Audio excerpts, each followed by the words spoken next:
तो आपकी शादी हो रही थी तो लगातार कुछ लोग कमेंट कर रहे थे, वही कह रहे थे यार कुछ ज्यादा नहीं दिखावा हो रहा है, दिखावा हो। ईशान अली की जब से शादी हुई है सोशल मीडिया पर एक अजीब सी बहस छिड़ गई है। ईशान अली वही यूट्यूबर हैं जो इस्लामिक वीडियोस बनाते हैं और लोगों को दीनी मोटिवेट करते हैं, दीनी रहनुमाई करते हैं, अच्छी बात बताते हैं, बुराई को छोड़ने की बात बताते हैं। लेकिन जब उनकी खुद की शादी हुई तो शादी में कुछ चीज़ें ऐसे सामने आई जिनको देखकर लोग हैरत में पड़ गए कि ईशान भाई भी ये काम कर सकते हैं।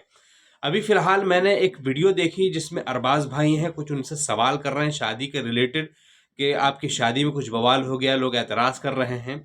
तो वहाँ पर उन्होंने कुछ चीज़ों की सफाई दी कि भाई हमारे यहाँ मेहमान इतने आ गए थे, मेहमानों को हमने बुलाया था तो उनका अरेंजमेंट तो करना ही पड़ेगा।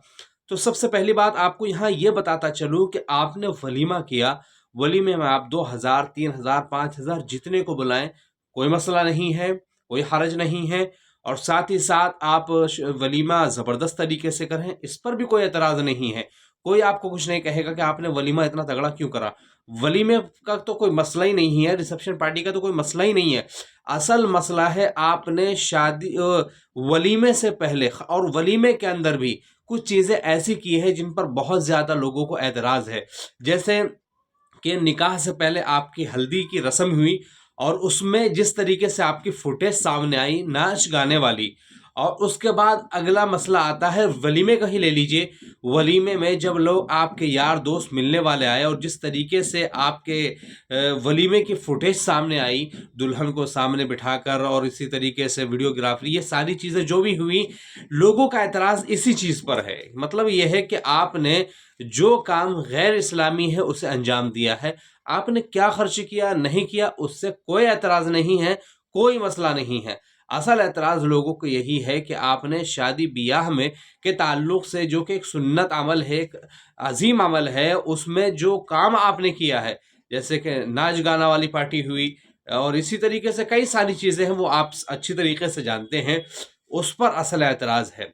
और इसी वजह से लोग आपको ट्रोल कर रहे हैं और आप की शादी को लेकर कंट्रोवर्सी हो रही है। वैसे तो असल मसला ज़ाती तौर पर किसी को नहीं है। ख़ास तौर पर मैं आपको बताता चलूँ, जितने लोगों ने भी आपके ख़िलाफ़ वीडियो बनाई है या बना रहे हैं, उनका मकसद ये है कि आपको तंबीह करना, और उनकी कोई ज़ाती दुश्मनी आपसे नहीं है, उनको कोई जेलसी आपसे नहीं है, कोई हसद आपसे नहीं है, बल्कि उन एक भाई होने के नाते और इस्लामी भाई होने के नाते उन्होंने आपकी सही रहनुमाई करने की कोशिश की है। अलबत्ता इसको लेकर आपको सफाई देनी चाहिए थी, बजाय आपके इस पर सफाई देते आपने ये सफाई दी कि भाई मैंने दहेज नहीं लिया, या फिर जो कुछ दिया है इतना भी नहीं दिया, या जो कुछ भी दिया है वो मेरे लिए नेमत है, मैं इससे किसी को कोई एतराज़ नहीं। आपने क्या लिया, क्या दिया और आपको क्या दिया गया और क्या लिया गया, इसके अलावा जो चीज़ें वहाँ हो गई या हुई हैं, उन सारी चीज़ों पर एतराज़ है कि वो सारी की सारी रस्में गैर इस्लामी थीं, उनको आपने अपनी शादी में अंजाम दिया है और इसी को लेकर लोग आपके ख़िलाफ़ हैं, बस और कोई मसला नहीं है।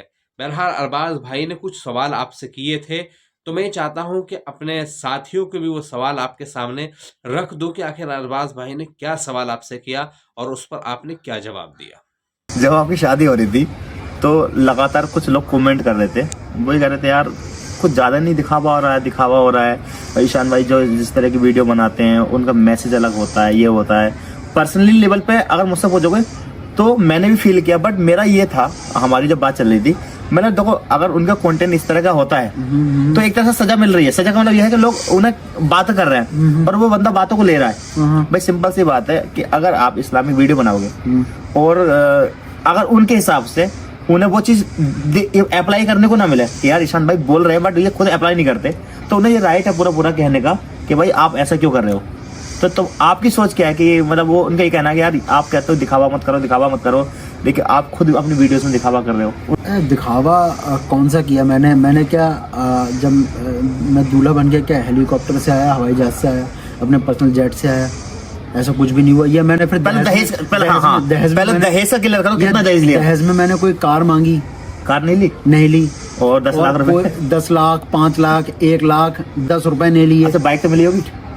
बाइक उन्होंने अपनी खुशी से मुझे दी है। अच्छा देखिए मेरे पास अल्हम्दुलिल्लाह 2 कारें हैं। हाँ। ठीक है। हाँ। और हमारे पास 4 बाइक्स हैं। हाँ। तो जब हमारी शादी हुई तब भी हमने लड़की वालों से कहा कि देखिए हमारे पास अल्हम्दुलिल्लाह सब कुछ है, हमें लड़की चाहिए। हाँ। और जो आप देना चाह रहे हो वो आप अपनी बेटी को दे दो। हाँ। हम ये भी नहीं कहेंगे कि भाई मत दो, क्योंकि लड़की वालों का भी आज के समाज में ये होता है कि अरे भाई हम कुछ तो देंगे, हम हाँ। ऐसे कैसे विदा कर देंगे। हाँ। तो उनको भी लोग बोलते हैं। तो इसलिए उन्होंने जो भी दिया अपनी खुशी से दिया। ऐसा नहीं है कि हमने कोई डिमांड की हो, कोई भी डिमांड नहीं, कुछ भी नहीं। एक चीज और आई थी, बाउंसर को लेकर आई थी बात। बाउंसर को तो लोगों ने मुझे भी क्रिटिसाइज किया।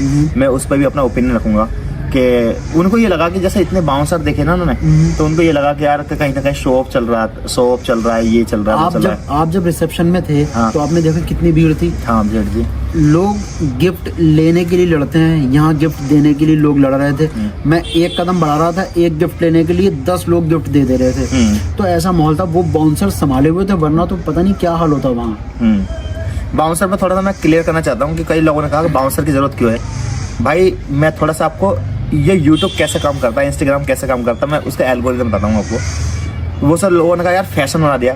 भाई और लोगों के लिए फैशन होगा, मेरे लिए फैशन नहीं है। मैं जब गया था तो एक बाउंसर लेकर गया था। देखो अभी आपने सुनील पाल की खबर सुनी होगी कि सुनील पाल को लोगों ने किडनैप कर लिया। मुश्ताक खान साहब, हाँ जो इनके नाम बता रहे हैं, वो 2 किडनैप हो गए। भाई जब मैं जाता हूँ तो बाउंसर रखता हूँ मैं अपने सफ़र के लिए, इसलिए क्योंकि मुझे कार चलानी आती है ना, ऑटोमेटिक कार है। तो अगर मैं ड्राइवर भी लेकर आऊँगा तो 1000 या 1100 या 1200 का ड्राइवर मेरा आएगा। अगर मुझे उसमें बाउंसर मिल रहा है इतने पैसे में, या 1500 रुपये में बाउंसर मिल रहा है, तो उसमें बुरा क्या है। दूसरी चीज़ वो कार भी चला लेगा और संभाल भी लेगा। एज ए ट्रैवल जब आप ब्लॉगिंग करते हो रास्ते में, मेरी कार पर लिखा हुआ है अरबाज ब्लॉग्स, तो वो अपनी सिक्योरिटी पर्पज के लिए आदमी लेकर जाता है। बट मैंने कभी ये फील कराने की कोशिश नहीं करी कि मैं सेलिब्रिटी हूँ या ये हूँ। मैं ये मानता हूँ कि यार एक छोटी सी दुनिया है जिसमें हमें लोग प्यार करते हैं। 1 मिलियन नंबर इतना आसान नहीं होता। 13 लाख लोग हमें प्यार करते हैं। भाई को तो लगभग 3 करोड़ लोग प्यार करते हैं। आई थिंक 100 गुना ही हो गया पूरा। तो ये एक नंबर बहुत बड़ा है। तो मेरा अपना ये मानना ये है कि एज ए कंटेंट क्रिएटर मेरी नियत तो कभी नहीं थी कि यार मैं तुम्हारे की वो लेके जाऊँ। जो थे वो प्रोग्राम को संभालने के लिए थे। वो ऐसा माहौल बन जाता है कि वहाँ पर इतनी भीड़ हो जाती है कि वो हमें जो है कवर करना पड़ता है। ठीक है। अच्छा एक सवाल और लास्ट में, ऐसे बहुत सारे लोग हैं जो जिन लोगों ने मुझसे भी कांटेक्ट करने की कोशिश करी। मतलब लास्ट में लोगों का सवाल ये था कि यार ये इस्लामिक वीडियोस बहुत बनाते हैं और उस पर ज़्यादातर ये बात करते हैं, दिखावे की बात करते हैं। लेकिन जब खुद पे बात आई तो इन्होंने खुल के खर्च करा, ये करा। मैंने खुल के खर्च वाली बात ये है कि ना दिखावा किया है। अच्छा मेरे दूर से मेरे गेस्ट आए, अब आप ही मान लो आप दूसरी कंट्री में थे। हाँ। आपके पास वक्त भी नहीं था, लेकिन मैंने कहा तो आप आए अपने सारे काम छोड़ के। हाँ। और इंदौर से लोग आए। हाँ।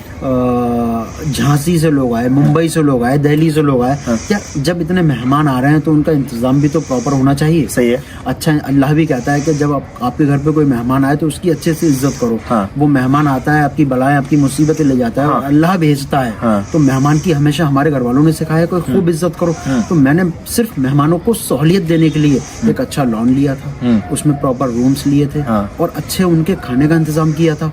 तो इसमें क्या शो ऑफ किया। हाँ एक चीज और है कि ये नहीं कि मैंने ये सब किसी से उधार कर्ज लेके किया। यार अल्हम्दुलिल्लाह अल्लाह ने मुझे दिया, मैंने अपने मेहमानों पे खर्च किया। तो इसमें क्या बुराई है। मतलब आपका ओवरऑल मैसेज क्या होता है लोगों को दिखावे के लिए। अच्छा मैंने एक वीडियो बनाई थी। हाँ। जिसमें एक लड़के की शादी है। हाँ। और मेरे भाईजान ने वो रोल किया, अजय भाई ने। तो वो मुझसे कह रहे हैं कि देख यार 5 हाथों उंगलियों में सोने की अंगूठी पहन रखी है और मेरी बारात यहाँ से चढ़ेगी, वो बैंड बाजे से बज के वहां तक जाएगी दूर तक, और पूरे मोहल्ले की सजावट करवा रखी है। मैंने कहा बहुत बढ़िया यार, बच्चे से शादी कर रहे हो आप तो। लेकिन फिर उनके पास जस्ट कॉल आती है, भैया सोने के आधे रुपए आ गए, आधे रुपए कब पहुंचाओगे, और इसके तुमने उधार ले लिए थे सजावट के, वो कब दोगे। एक बंदा उधार कह रहा भाई मैंने 3 लाख रुपए दे दिए, 2 महीने पहुंचा देना। तो मैंने उसमें मैसेज दिया था, मेरे भाई ऐसे शादी मत करो उधार कर्ज लेके, कि शादी के बाद एक दिन तो दूल्हा बनोगे, राजा बनोगे। हाँ। और फिर पूरी जिंदगी आधी जिंदगी समझो कि खच्चर बन के, गधा बन के निकल जाए उनका उधार कर्ज निपटाने में। हाँ। तो अगर आपको अल्लाह ने दिया है। हाँ। तो आप खर्च करो, अगर नहीं दिया है तो उधार कर्ज लेके शादी मत करो। मतलब मैसेज आपका ये है कि जिस पे नहीं है तो वो उधार लेकर ना करे, ना करे। और जिस पे दिया है तो मेहमानों की इज्जत करे ठीक से। अच्छा कुछ लोगों की कमेंट भी आई, मैंने वीडियोस देख रहा था, उसमें लोग कह रहे थे कि ज्यादातर लोगों ने ये ट्रोलिंग करी कि तुम दिखा क्यों रहो वीडियो में, कुछ लोग ऐसे थे जो ये कह रहे थे कि आप दिखाओ। अच्छा, ऐसे भी कमेंट है, आप देख सकते हो इसको। मैं एक चैनल ने कवर किया इसको, उसमें लिखा हुआ था कि आप अपनी वाइफ का फोटो मतलब दिखा क्यों नहीं रहे, दिखा क्यों नहीं रहा। और कुछ लोग कह रहे हैं कि दिखाना चाहिए। अगर मैं दिखा दूं तो कहेंगे कि अरे तुम तो पर्दे की हिदायत देते हो। हाँ। और हर दूसरा कमेंट यही है कि भाई बीवी का, अपनी वाइफ का फेस दिखाओ। हाँ। तो मेरे समझ में नहीं आ रहा लोग चाह क्या रहे हैं। लेकिन आपका मर्जी क्या है, भाभी कैमरे पे आएंगी कभी या नहीं आएंगी? मैं तो यही चाहता हूँ कि ना आए, क्योंकि वो घरेलू हैं। हाँ। तो घर की चीज़ों को संभालें। लेकिन इन फ्यूचर अगर वो ब्लॉगिंग करना चाह रही हैं, कुछ करना चाह रही हैं, अच्छा। हाँ। तो ये नहीं कि हम किसी की उड़ान को रोक रहे हैं। पकड़ लिया पकड़ लिया पकड़ लिया पकड़ लिया। तो आज़ादी है सबको, ऐसा नहीं कि किसी को हम कैद कर रहे हैं। चलो भाई देखो, ये कोई इंटरव्यू नहीं था भाई, था मेरे मन में वो सबसे बड़ा सवाल तो ये था, वो जो वो था ना, क्या कहते हैं, महरम कौन था? मेहर को लेकर मेरा सवाल था, वो आपने क्लियर कर दिया। और कई बार चीजें ऐसी होती हैं जो सोशल मीडिया पर ना, सोशल मीडिया पूरी दुनिया का सच नहीं है। अब 12-13 मिनट का ब्लॉग होता है, उसमें अब 24 घंटे की लाइव आप नहीं देख सकते। वो एक स्लिप ऑफ टंग था, मतलब जो मौलाना साहब के उनसे निकला। हाँ, या जो भी इस तरह है, लेकिन वो एग्जैक्टली उसका अमाउंट ज्यादा वो था। आप इसमें भी चला दो थोड़ी सी क्लिप, इस ब्लॉग में भी। अच्छा चलो चला दूंगा, मैं चला दूंगा। ऐ मुस्कान, आपका निकाह ईशान अली के साथ मैं कर रहा हूँ। आपका महर है 50,786 रुपया नकद, जो अभी तुरंत आपको मिल जाएगा। ठीक है चलो।